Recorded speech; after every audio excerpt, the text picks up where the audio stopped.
Assalamualaikum warahmatullahi wabarakatuh. Perkenalkan, nama saya Priti Febiola Windy Rupianti dengan nomor induk mahasiswa 858106817. Saya berasal dari Universitas Terbuka UPBJJ Pontianak dari Salut Leli Triyanto, Kabupaten Ketapang, Provinsi Kalimantan Barat.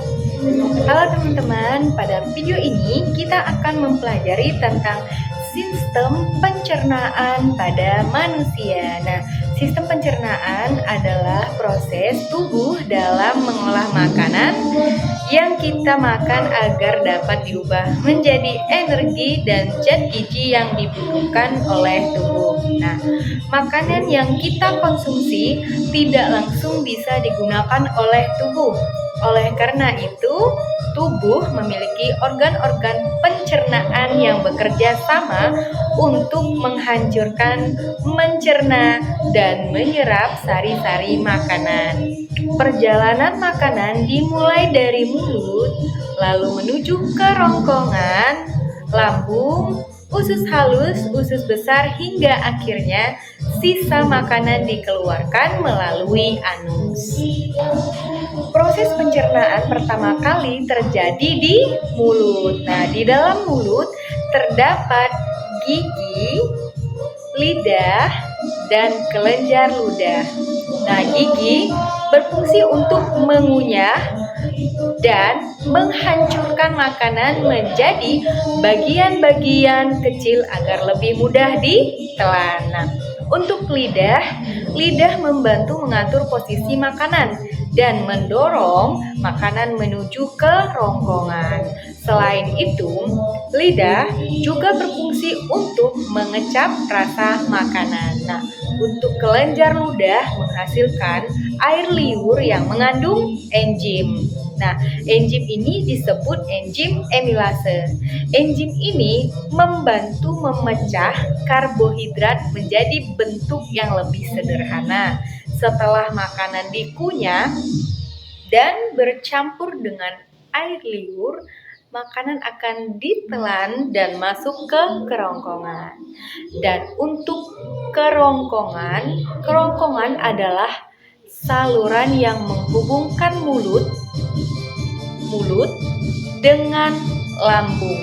Nah, di kerongkongan terjadi gerakan peristaltik, yaitu gerakan otot yang mendorong makanan turun menuju lambung.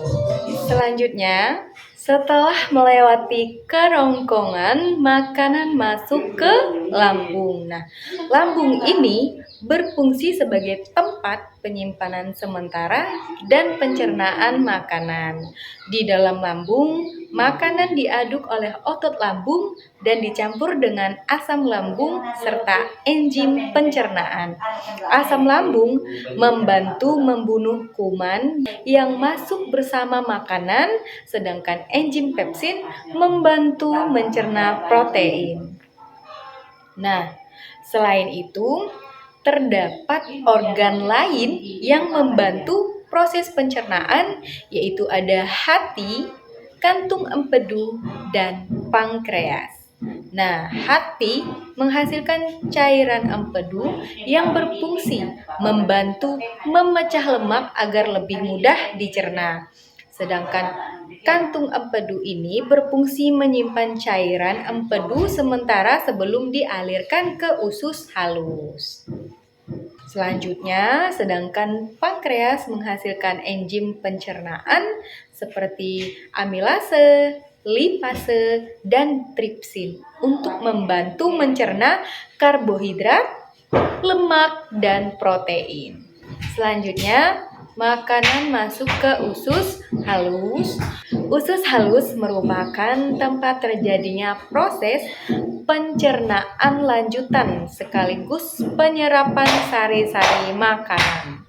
Di dalam usus halus, zat-zat penting seperti vitamin, mineral, protein, lemak, dan karbohidrat akan diserap oleh pembuluh darah dan diedarkan ke seluruh tubuh.